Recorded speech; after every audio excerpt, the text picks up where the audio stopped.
Physics is fun. I like physics because physics is like math you can touch. All right, let's see how that works. You like that? All right, so a couple things in chapter 14, and then we'll jump into questions. First off, has anybody encountered this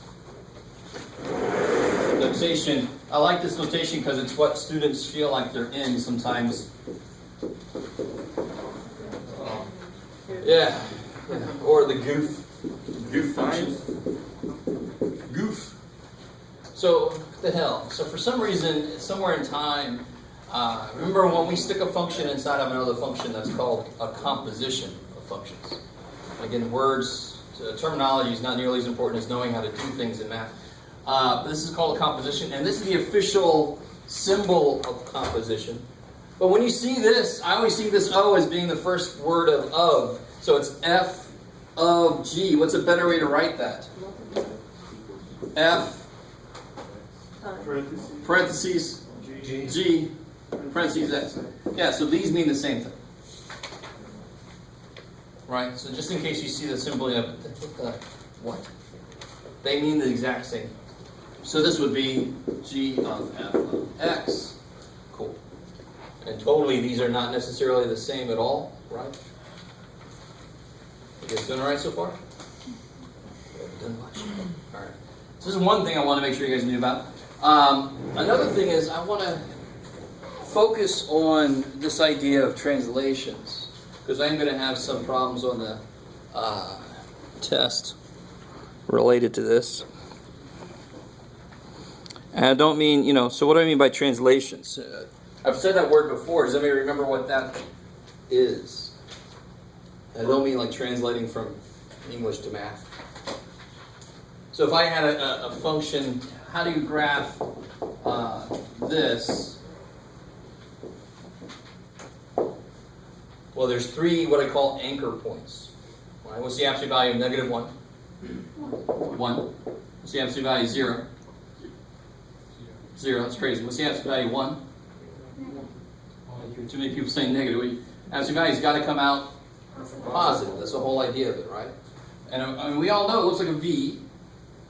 So if I wanted to graph instead, I want to graph G of X equals the absolute value of X plus 1. Careful. Move it up to the right quadrant, negative 1, 2. It's going to move it back 1. Yeah. When it's in with the letter, it does the opposite. What can X be? How do I make 0 now? I used to have to plug a 0 in to make 0. How do I make 0 now? I plug in a negative 1. See how the whole thing moves back 1? Because the first thing I do is add 1. All my inputs have to be 1 smaller than they used to be. So every single point now, instead of making a whole new table or whatever, I just move that point back 1, that point back 1, that point back 1, and then there's mine. G of X. So that's what's called a translation. When you translate something, you move it from one language to another, or from one location on the graph to another. Now, if I would have done, I only have 2 colors. It's too bad for all of us. If I would have done this, what would that do? Move it up 1. Exactly. So I take this, move it up here, this, move it up here, this, move it up there. I'll make this one dotted maybe. And that would be H of this. Alright. So let me let you guys try this one. I want you, so see how this very first graph is this graph here? That's what I call the base function. Because that's the one that I'm moving around. So if I ask you to graph something, just like they do in section 14.2, they say graph this, but the examples they give are moving stuff around. This is on the test, I'm going to say graph using translations.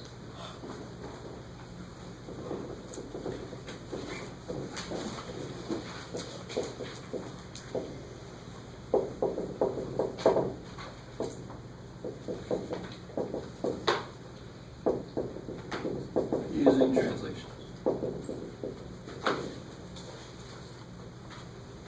So try that. Try to list the translations first.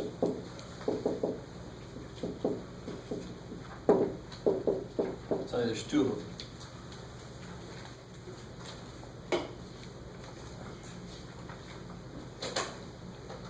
And before you start graphing, let me help you out a little bit. Order operations would say, what would I do last? So the last thing you do visually is move it up 1, right? So you actually apply order operations to figure out how to move them around. Just to be careful. Sometimes it doesn't matter.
Very often for my anchor points, I use -1, 0, and 1 as inputs.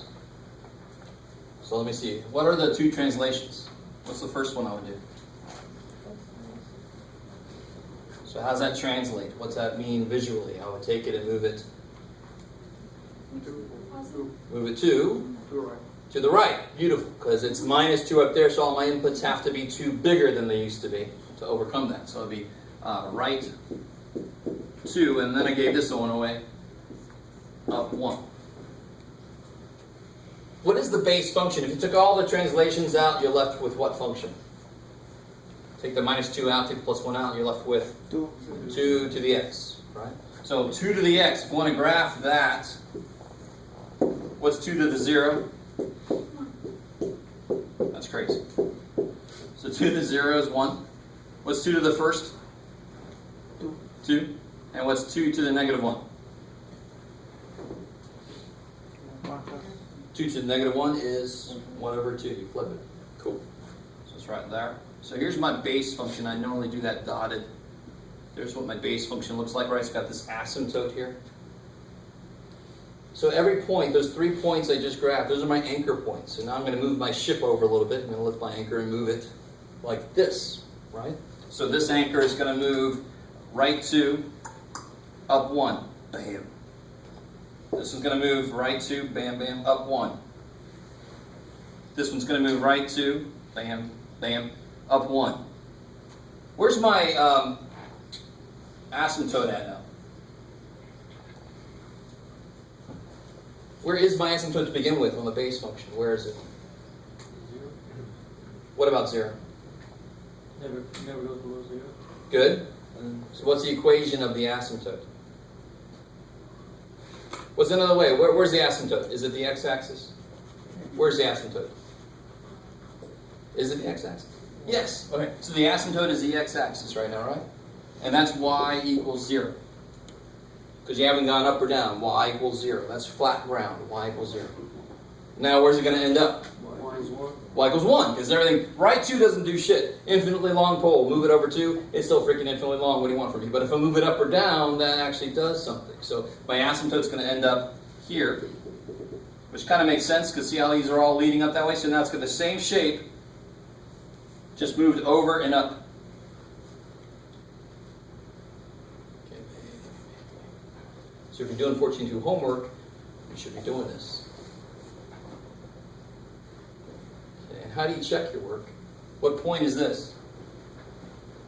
2, 3. And so what it is, so when I plug a 3 in, I better get a 3 out. What's 2 to the 3 minus 2? 2 to the first. It's 2. Plus 1 is, I got it. All right, so you can check your work at the end. Make sure you actually get a point that you found by just moving the other points over. This should work. It's got to work.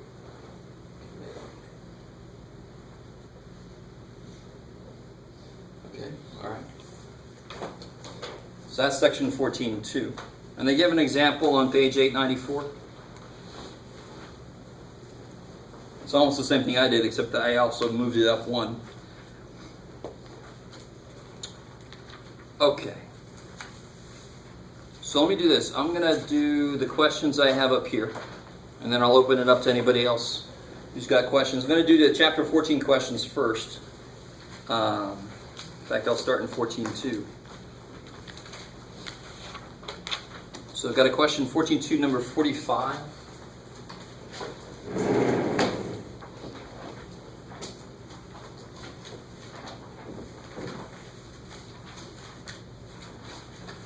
Oh, yeah. No, it's Freakadelic. Oh, all right. Well, all right. This one's more visual. I gotta put it up here.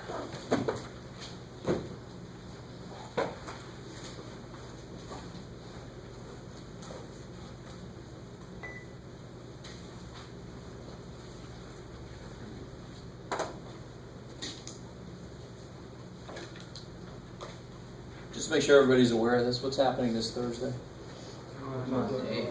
No class. That's right. Because I'm going to let you guys have the day off. It's a very localized holiday for you guys. Jeff going to a conference holiday. Yeah, I'll warm up someday. 49 is the same thing. Yeah, 45, 49 the same thing. 52. All right. Oh, all right. 52 is nifty. Let's first look here at 45. It says, match this with the graph that it is. And here's the thing. Let's do something just to get an idea for this. In this homework, you should have done this. So 2 to the x we just did there. Right? 2 to the x looks like 1, 2, do, bam, bam, bam. There's my anchor points. Wow. Okay, that's 2 to the x. So you see how I did those 3 points? So I always do those same 3 points no matter what the base is. And then I can fill it in. Right? Well, what would this look like? It's not a translation. I mean, do the same thing. What's 1/2 to the 0? 1. Anything to the 0 is 1. So at 0, it's 1. What's 1/2 to the first power? That's crazy. And what's 1/2 to the negative 1 power? No. Negative power means flip. So 1/2 to the negative 1 is 2. A negative power can never make something negative. It can only take whatever the hell it is and flip it. So if it starts positive, it's still positive. It's just flipped. Right? So look what happens to the graph. I mean, what happened? What happened? Yeah, it just flipped like that. So if the base is smaller than 1, it's going to look like this. If the base is bigger than 1, it's going to look this way. And really, another way to look at this is, how do I write 1/2 2 to the negative 1? And what's a better way to write that? What do I do with those? 2 to the negative x. So now think about what that means. I feel like I half have you here. I almost have you here fully. Think about what this means. Before, to get 1/2, I had to put a negative 1 in, right? Now I have to put just a 1 in, because that would be 2. It's already negative. Do you see that? So it takes all, if it's on the x, it's going to affect the x-axis direction. So what a negative does is called a reflection. It just reflects it. That's exactly what this is. It's a reflection of each other, right? You can see. So now when I plug a positive x in, I'm actually going to get as if it was negative, because that's the first thing it does is puts a negative on my inputs. So that's why this flipping makes sense. So look at the problem a little bit. 45 versus 46. Which one, 45, would it look like graph number 1 or graph number 2? Number 45, which one would it look like? Shape-wise. Number 1, because the base is bigger than 1. 46 would look like this dude. So whenever you have one of these match the function with the graph, you're looking for general shape issues, right? And then you can get more specific. What's the y-intercept and stuff like that. So for 45, I know I can eliminate anything that does not look like this. So like F is out, E is out, right? That's awesome. So I don't even have to look at that side. It's a little easier up here. So it's one of these guys. Has it been moved up or down? The 5/2 to the x? No. Has it been moved left or right? No. So it should look just like this basically, except it's not going to be at 2 here. It's going to be at 5/2 here, right? So it's got this shape. So it can't be A. That's been shifted down. Plus it's the wrong way. Can't be B. That's been shifted up. Can't be C. So it becomes really, really easy. It's got to be D. So it doesn't have this exact shape. It hasn't been moved up or down. The asymptote is still in the same place. It goes through 1 here. At 1, it's 2.5. 5/2 to the first power would be 2.5. You guys with me? That's the hardest thing about these problems is, how the hell do I match them without actually just graphing the thing? You shouldn't have to graph it. You should know what to look for. And the first thing I look for is the shape, because then I can eliminate at least half of the options. All right, maybe. So looking at 49. What's the main things about 49? Next one is going to be like right 2. Good. It's up in the power with the x. So it's going to move right 2. Which one of these is going to look like?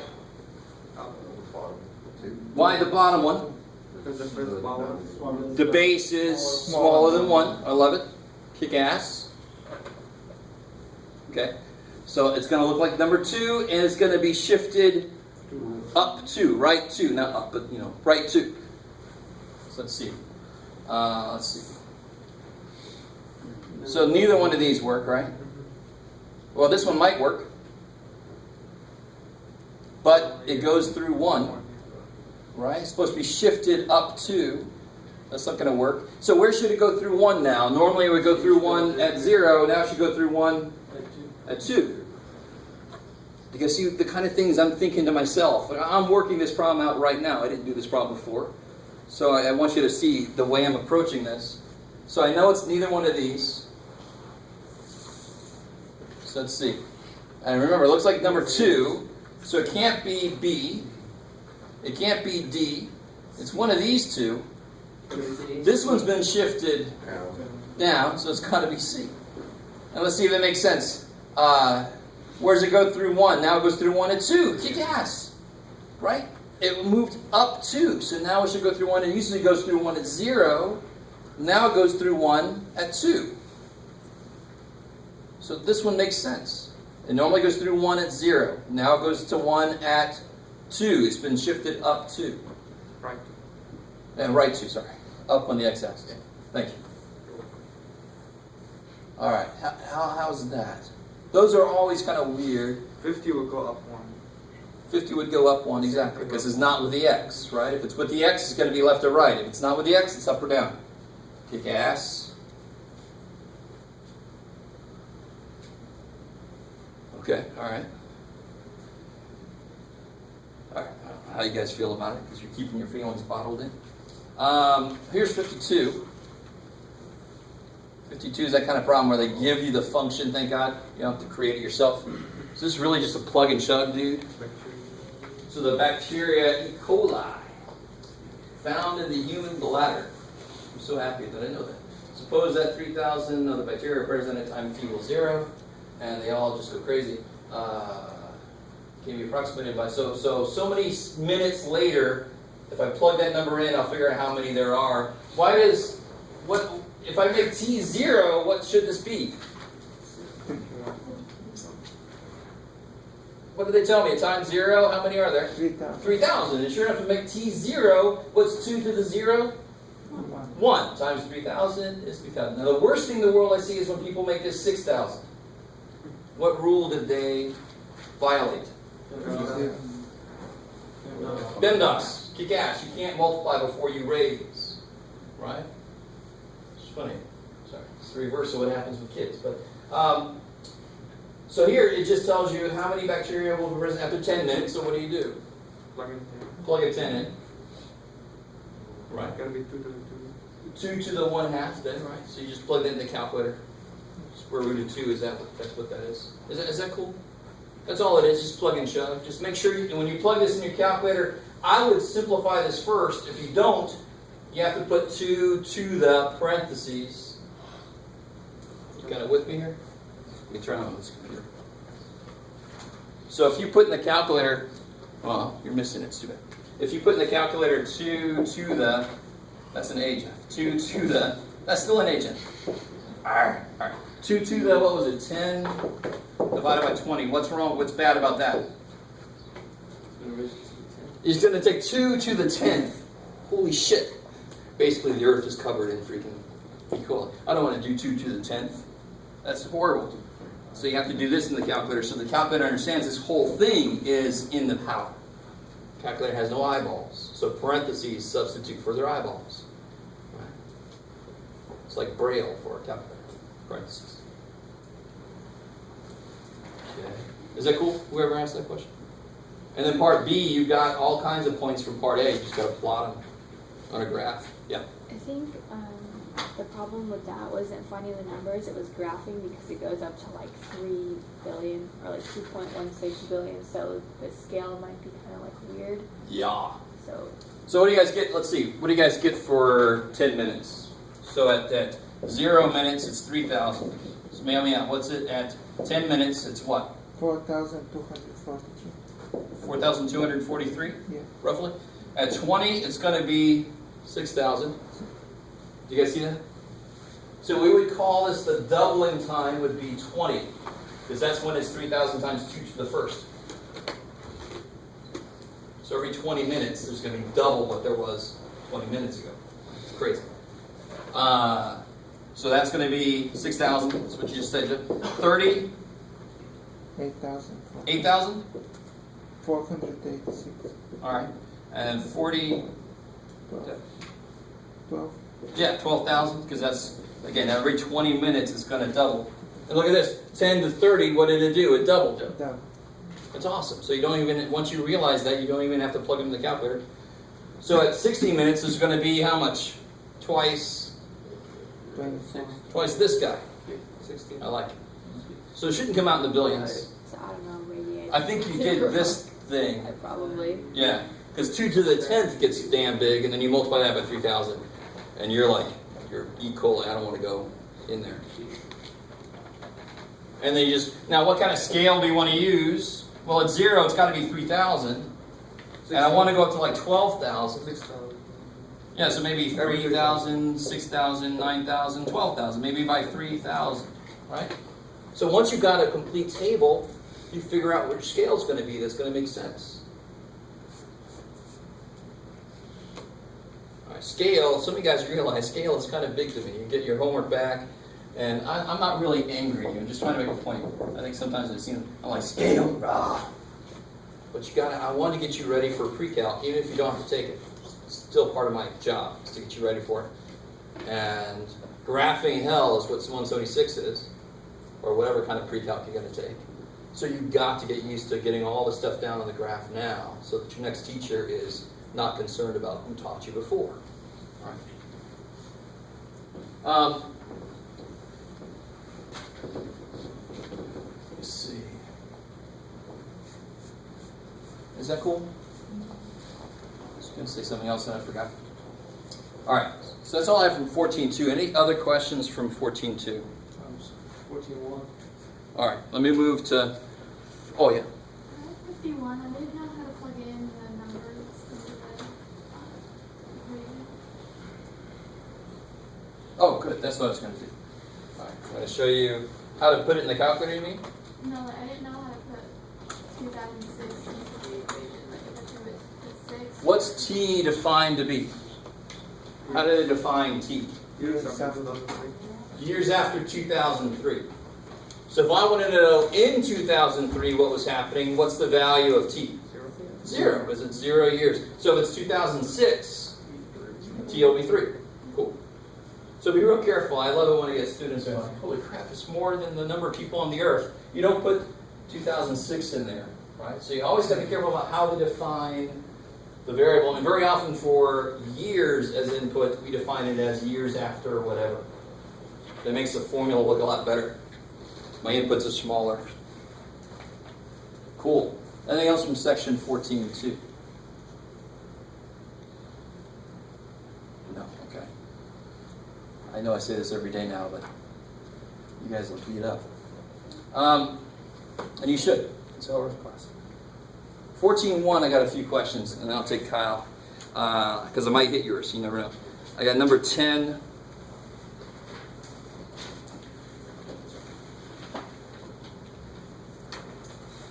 All right, so there's that notation I was talking about earlier, the fog and the goof. So number 10, you have to do all those. So part A says to do what? G of 1. Yeah, good. Figure out what G of 1 is, what that number is, and then stick that number into F. I love it, right? So to do that, it's in the book. So page am I? Section 14.1, number 10, says f of g of 1, where, so now for number 10, f of x is x plus 4, g of x Squared minus 5. Thanks, guys. Let's just tell them. All right, so the very first thing I have to do is Plug 1 into G of x. beautiful. And we're used to this. We're so desperately used to this. I mean, what would I do first in this problem?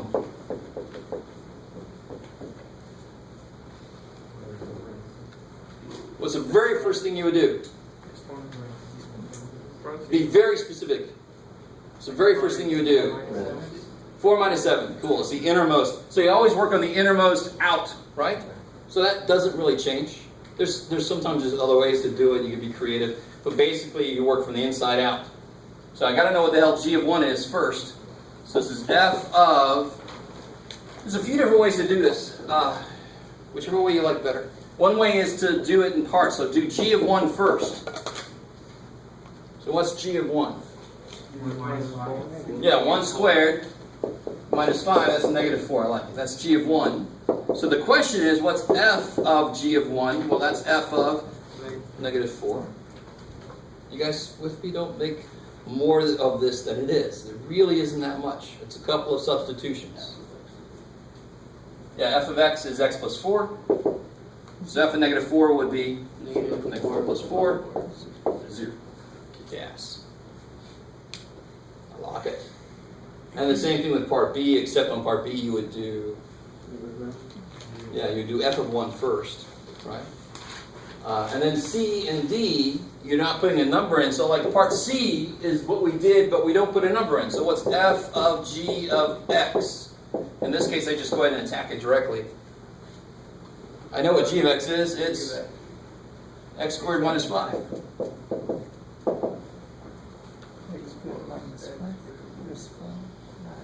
Yeah, you take this and you put it into f. So it'd be x squared minus 5 plus 4. And part of your brain is going to say, you got to factor it.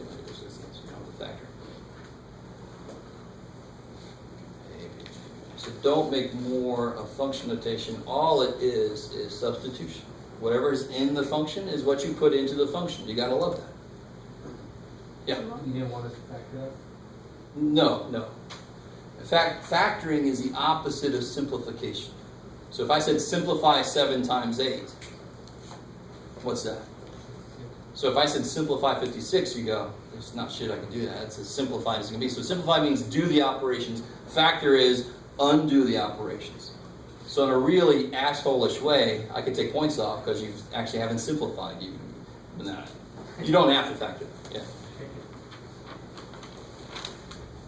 Is that cool for that one? Okay, I'll take that as a yes. 15 is the same idea, just with different functions, right? Same idea. Is that cool? Whoever asked that? I mean, it's exactly the same idea. Okay. 25. Oh yeah, here we get, this is the questions I expect. Okay. What's weird about 25, what's different about 25 is they don't tell me what the function is. They just give me a display. But what does that display mean? What's that first line mean?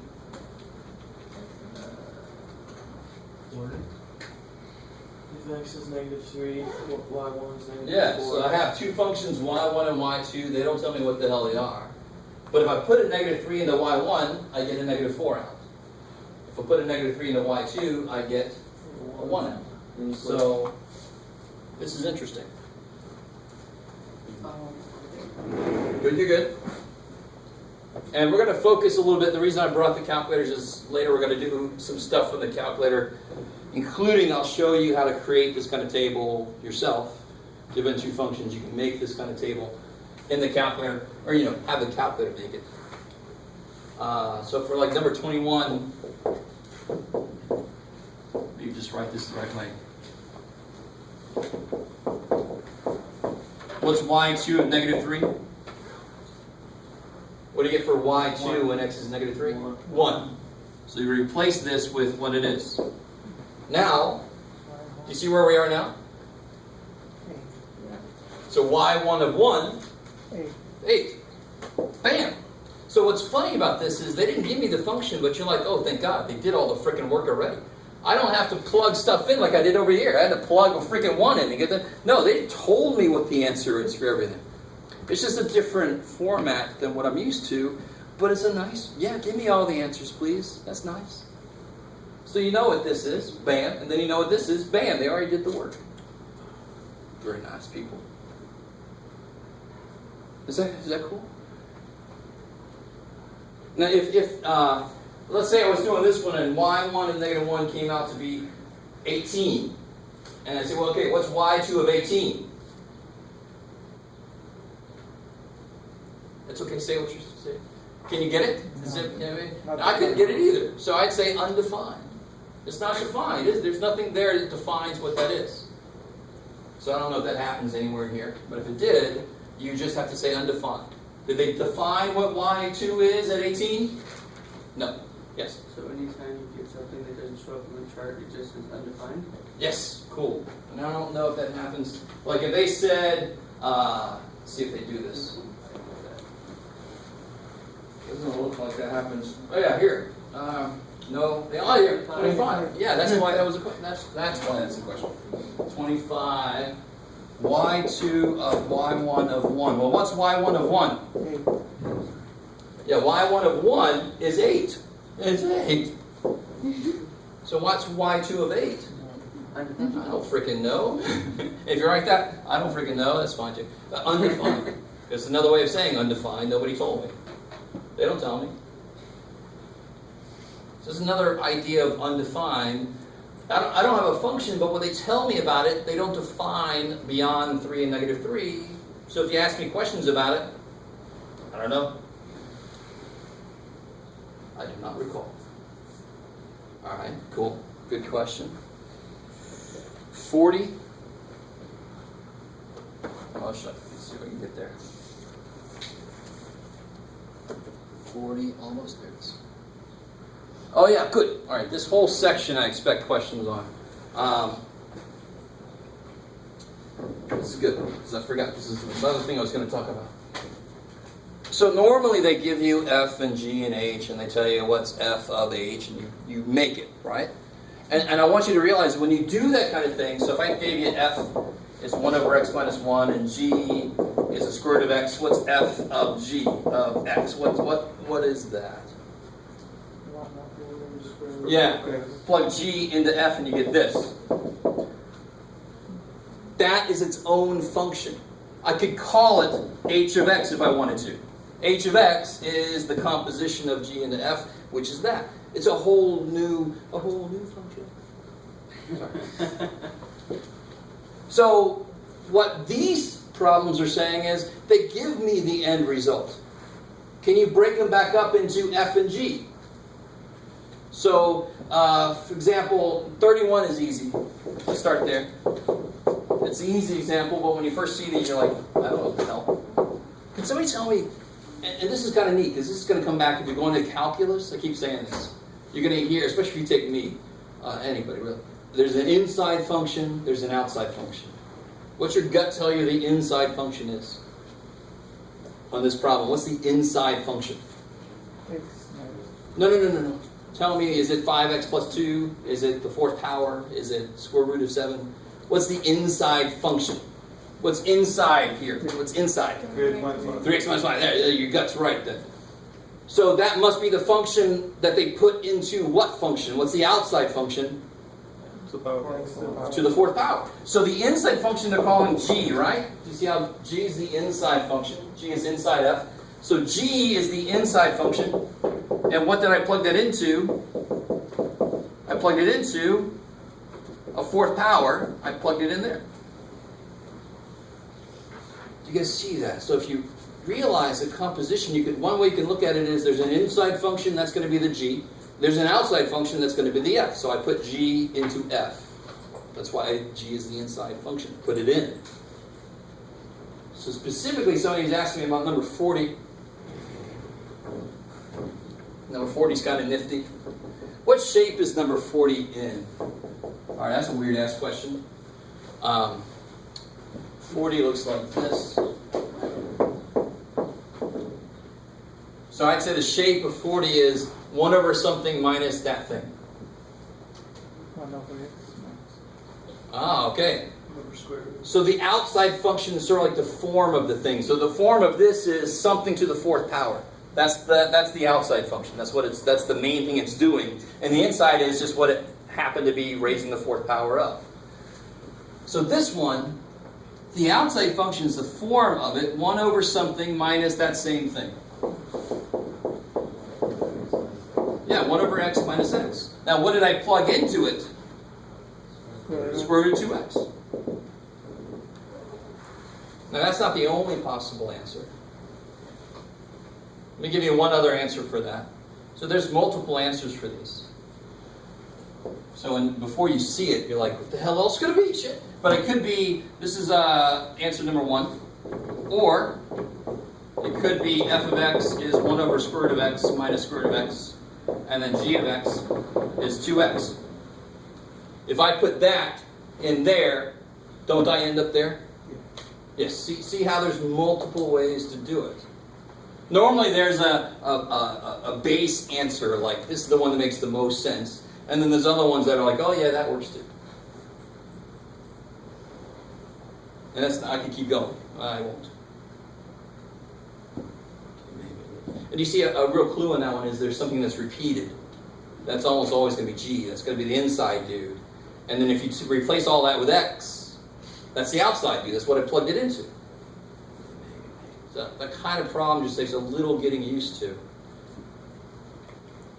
So let's see how 39 is basically the exact same problem. Let's see. Yeah, they're all not too bad. What about 35?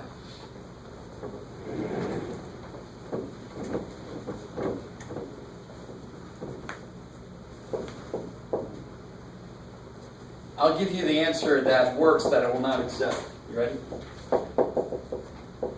This is if I get this as an answer and I didn't say this, what I'm about to say, I would actually kind of be proud that you thought of this. But the simplest that will work for anything is, and this is what I won't take from you, so it's too bad if you're getting excited, is to say the inside function is this, and the outside function is that. Woo! So the form of it is thing, and what I put in the thing was it. All right, no, that's not good enough. Technically, that's right, but I'm telling you right now, I will not accept that answer. All right, so it's too easy. It's a gimme. Yeah. So what the hell else could it be? 2 over x. Beautiful. I like it. So the form of it is 2 over something. So that's going to be f or g. Remember, f is the outside, g is the inside. So which one is it going to be? 2 over x is which one? F. And g is what I plug into it. So here's the form that I plug into. And what did I plug into this form? X minus 3. Kick ass. And let me show you, and that's the acceptable answer, right? That is the basic, this is the one that makes the most sense. Let me show you, just to show you the flexibility you have, I could have said f of x is 2 over x minus 1. And then g of x is x minus 2. Does that still work? If I plug x minus 2 in here, x minus 2 minus 1, but you see how that's like, okay, it's basically the same damn thing. You just kind of translated it. All right. Do you guys get the feel for that? I mean, that's a weird... Once you see how it works, once you have the way to look at the problem, you can attack them. If you have no way of looking, you're like, what the hell do they want from me? Shit. I understand that feeling. 43.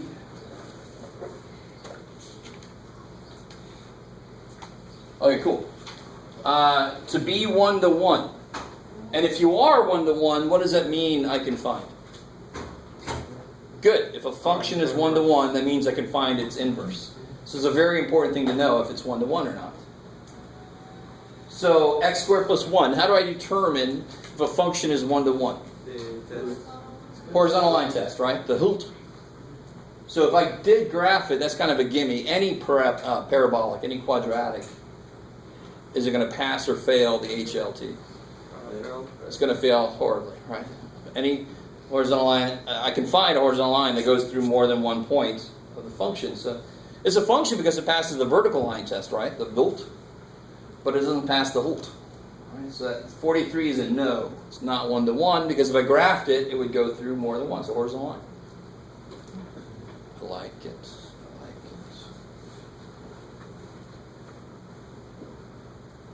I like it. And real quick, while we're on this subject, let's pretend like I didn't realize it does not have an inverse, and let's try to find its inverse. You with me? Oh, it doesn't have an inverse. Okay, well shit, let's try to find it anyway. Let's see what happens. So how do I find this guy's inverse? Y. Do subtract. Change the Y. Okay. Good. You first flip the y and x. So this is y here, so I'm going to make it x equals y squared plus 1. Now you do what I was hearing somewhere else. Subtract 1. Here's where things fall to hell. What happens when I take a square root? Shit. See, so there is no inverse function. There are two inverse functions, right? And this relates to the idea that if I said, what did I square to get 4? Do you know exactly what I squared to get 4? No, you don't. It could have been 2 or negative 2. That's what this is saying. There's two options. So if you try to do it and you have to do a plus or minus, or there's two options for something, like an absolute value, will it have an inverse? Will an absolute value have an inverse? What's an absolute value look like? No. Sorry, I like that. No, I'm sorry. I have to share this. So yeah, like that. There. Oh, if I graph it, I'm sorry. Yeah, looks like that. Does that pass the HLT? No, it does not pass the HLT. All right, so that there won't be an inverse. And because how many cases do absolute values have? 2. Same as this, really, right? There's 2 cases, so there won't be a single function that comes out. There'll be 2. Good. All right, maybe. Okay. Well, 44, it's a parabola that opens down. So it's been flipped, and then I take it up by 1, right? Because it's like a positive 1 in front, right? But all that matters is the fact that it turns on itself. Still a parabola. Who cares? So it won't have an inverse. Kick ass. I like it. So if it was 1 minus x cubed, would there be an inverse?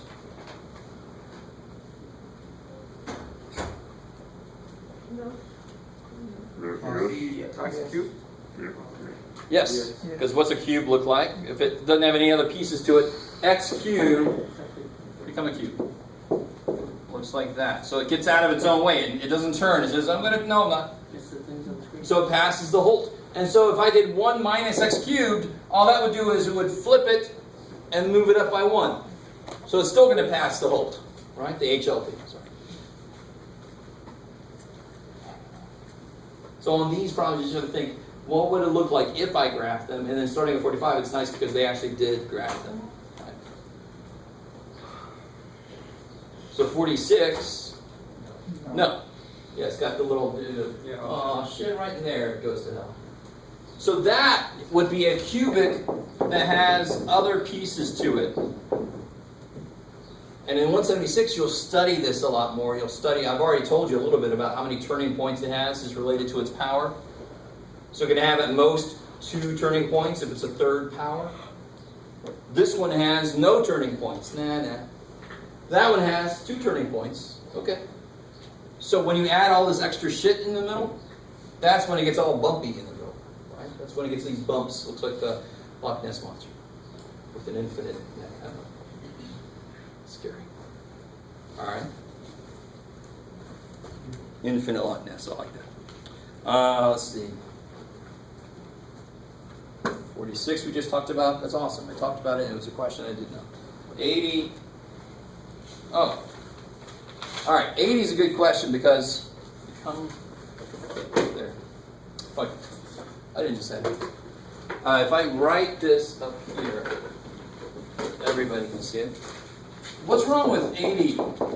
I'm trying to graph this guy's inverse. If you solve for the inverse, what are you going to get? Not really. No. Not really. All you do on both sides is square. But this can't be this guy's inverse.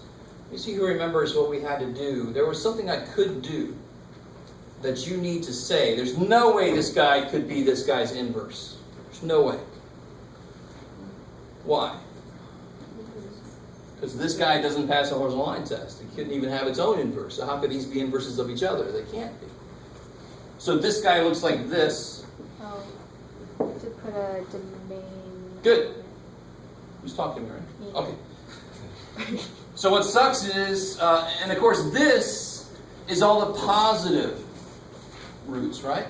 It's the positive roots. So what part of this do I want to erase? This here. So where do I want my domain to start? 0. So you have to say 4x at least 0. That's the only way this could be this guy's inverse. If you think about it, it makes sense. This guy says x could be -8. Could x be -8? Shit, so I better see how I gotta specify that x can't be negative. Do you see that? If I'm saying that these are connected to each other, they have to agree with what x can be. This automatically, this guy says, in fact, the quick way to do this guy says x has to be what? Or 0. And that's why I have to say on this guy, I got to say, oh yeah, the same thing applies to this guy. Now, why do I not have to do that for a cube? Because a cube is invertible, period. I don't have to change its domain. It's already, x cubed. Not with the bumps, but x cubed. That's invertible. I don't have to change the domain. It's fine. So I think that's why I got that question. It's a good question. We talked about it a little bit, but you have to say something about the domain that makes it work. Let's see. 85.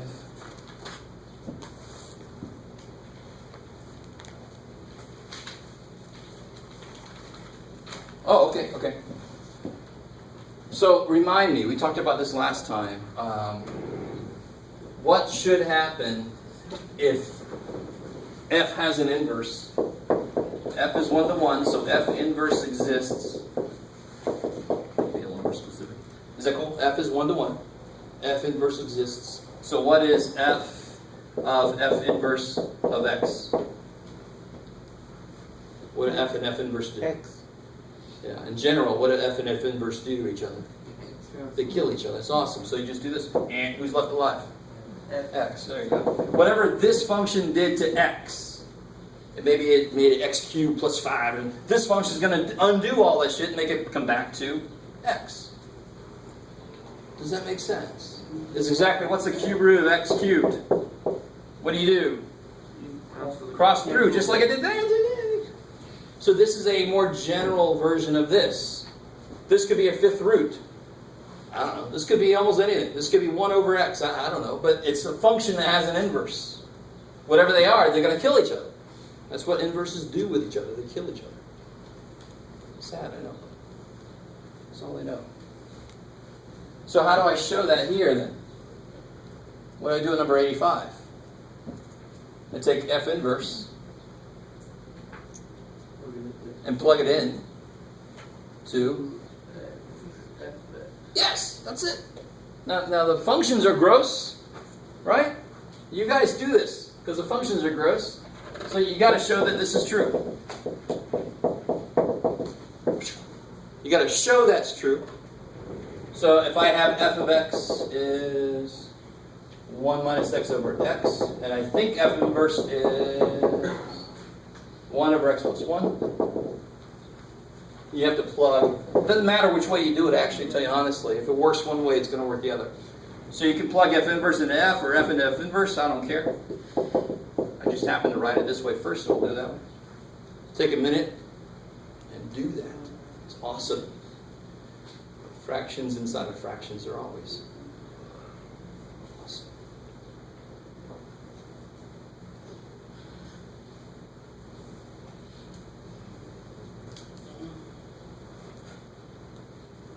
Or don't. It's all right. Maybe you already did.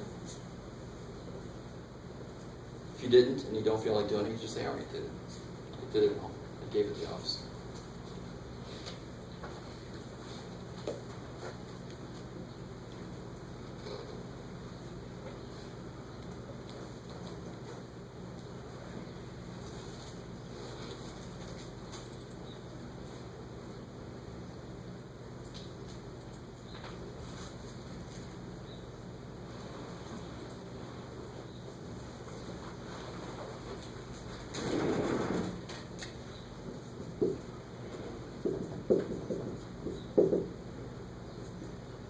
Plug that into there.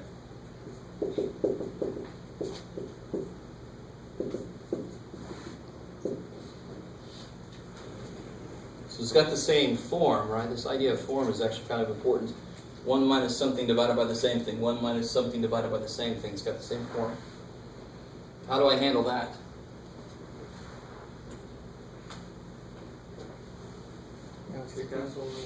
Yeah, the beautiful thing is they have the same, the fractions inside have the same denominator already. So I can just go ahead and multiply top and bottom by x plus 1, as long as you're careful about it. Ooh, you're the good one. Go away. Sorry about that. You've been denied. So if you distribute this x plus 1 times 1 is? X plus 1 times 1 is? X plus 1. That's crazy. Minus, what happens here? 1. All over, and what happens down here? 1. And what's x plus 1 minus 1? X. Divided by 1? Hey, alright. So did we do it? Did we show the right thing? Yes. F of f inverse, I did the work, and they do this. They cancel. So those are inverses of each other. So if you did it the other way, it would also work. You don't have to do it both ways. You alright? You're funny. But you just ate something you really didn't like. Too bad. You don't have a choice of what to order here. Alright. Cool. So that's what they mean when they say use composition to show. Don't switch the x and y and solve. No. You've got to do this to check to see if they're inverses. Right?